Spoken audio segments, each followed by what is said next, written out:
Hello दोस्तों, कैसे हैं आप सब लोग। उम्मीद करता हूं काफ़ी अच्छे होंगे। तो दोस्तों आज के इस वीडियो के अंदर हम रिव्यू करेंगे एक अपकमिंग आईपीओ प्लाजा वायर्स का आईपीओ, जो कि 29 सितंबर से लेकर 4 अक्टूबर के बीच में ओपन रहेगा। तो इस वीडियो के अंदर हम पूरा रिव्यू करेंगे इस आईपीओ का। सबसे पहले इसका ग्रे मार्केट का प्रीमियम देखेंगे, इससे हमें लिस्टिंग गेन्स का अंदाजा हो पाएगा। फिर इस कंपनी की डिटेल्स के बारे में जानेंगे, मतलब कौन से सेक्टर की कंपनी है और इसका फ्यूचर कैसा रह सकता है। फिर इसके फाइनेंशियल्स और फंडामेंटल्स के बारे में जानेंगे, मतलब कंपनी प्रॉफिट मेकिंग है या लॉस मेकिंग कंपनी है, और अपने जो भी पीयर कंपटीटर्स हैं उनसे ये कैसा परफॉर्मेंस कर रही है।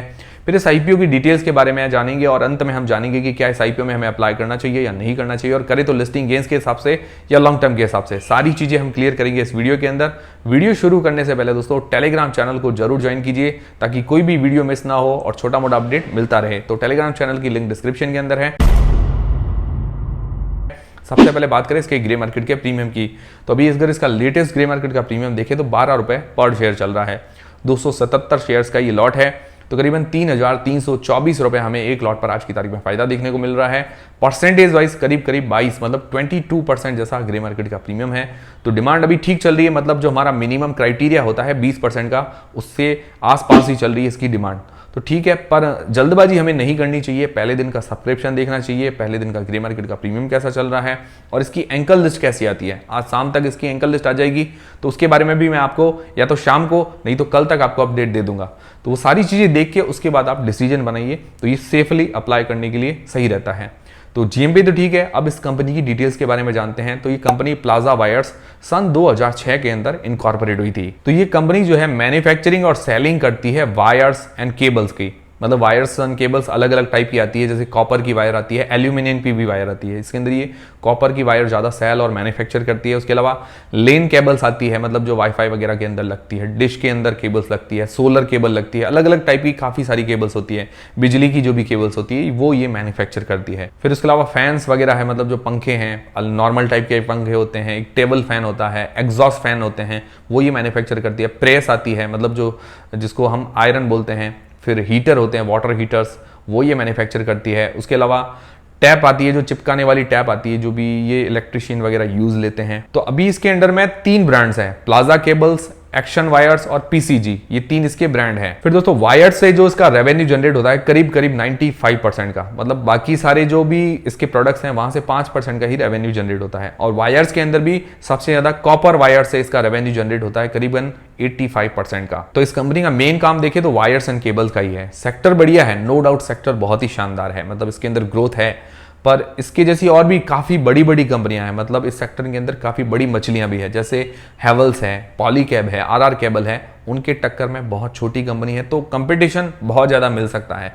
ये चीज़ है इसके अंदर। तो ये होगी इस कंपनी की डिटेल्स। आपको समझ में आ गया होगा, समझ में आया है तो वीडियो को एक लाइक जरूर कीजिए।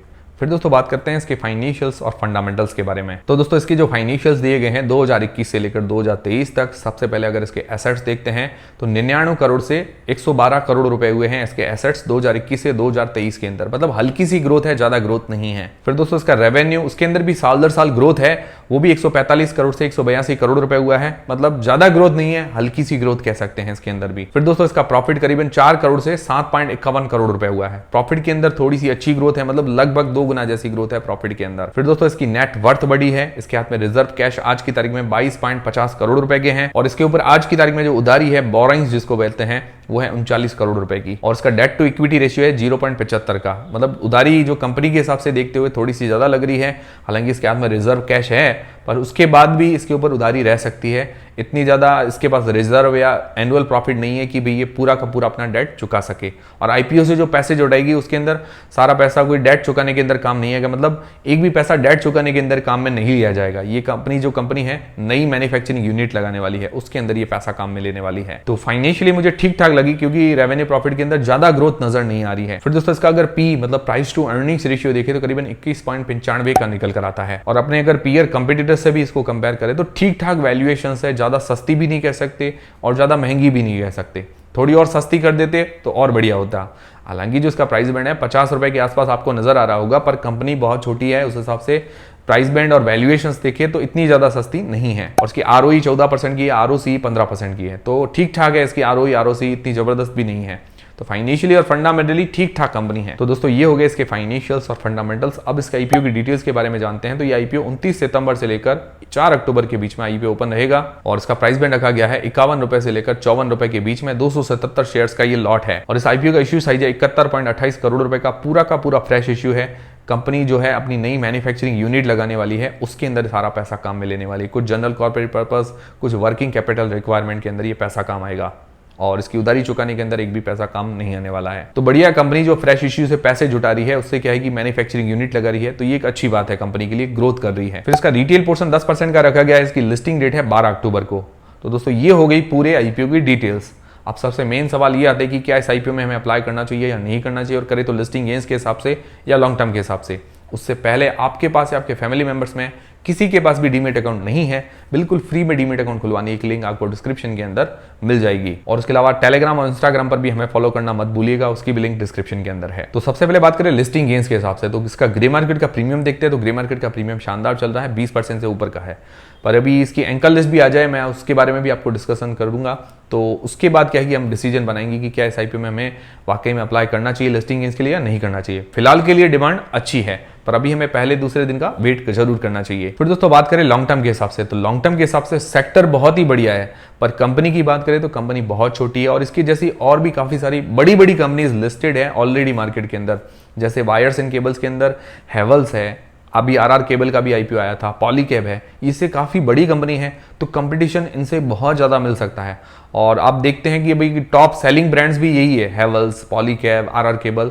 तो ये क्या है कि छोटे ब्रांड क्या है कि आने वाले टाइम में फ्यूचर में कभी कभार दब भी जाते हैं या इनको मतलब एक्वायर कर लेती है कंपनियां, बड़ी कंपनियां क्या है कि इनको खरीद लेती है, तो ये भी पॉसिबल हो सकता है। तो क्या है कि कंपटीशन हाई मिल सकता है, छोटी कंपनी है, इस कारण क्या है कि इतनी बड़ी कंपनी का एकदम से ये मुकाबला नहीं कर पाएगी। पर ये क्या है कि एक मैन्युफैक्चरिंग यूनिट भी लगाने वाली है, तो ये इसके लिए थोड़ा सा पॉजिटिव पॉइंट है। दूसरा, इसके फाइनेंशियल्स ठीक ठाक है। वैसे देखा जाए तो कंपनी में इतनी कोई खास कमी नजर नहीं आ रही, कंपनी बढ़िया है नो डाउट, पर छोटी कंपनी है। बाकी इसके जो कंपिटिटर्स हैं वो बहुत ज्यादा बड़े साइज के हैं, तो इस कारण क्या है कि अभी लॉन्ग टर्म में कुछ फिक्स नहीं कहा जा सकता है। अभी देखते हैं इसकी एंकल लिस्ट वगैरह कैसी आती है, उसके बाद सारी चीजें हम क्या है कि और ज्यादा क्लियर कर पाएंगे। पर अभी फिलहाल के लिए तो मेरा इरादा यही है कि भाई अगर अच्छा लिस्टिंग गेन्स मिल जाए, अच्छी जीएमपी हो, अच्छी एंकल लिस्ट आ जाए, तो लिस्टिंग गेन्स के लिए हम सोच सकते हैं। बाकी फिलहाल के लिए लॉन्ग टर्म में मेरा कोई खास इरादा नहीं है। ये मेरा पर्सनल व्यू है इस आईपीओ को लेकर। कोई भी डिसीजन लें तो अपनी रिस्क और अपना एनालिसिस लगा के लें।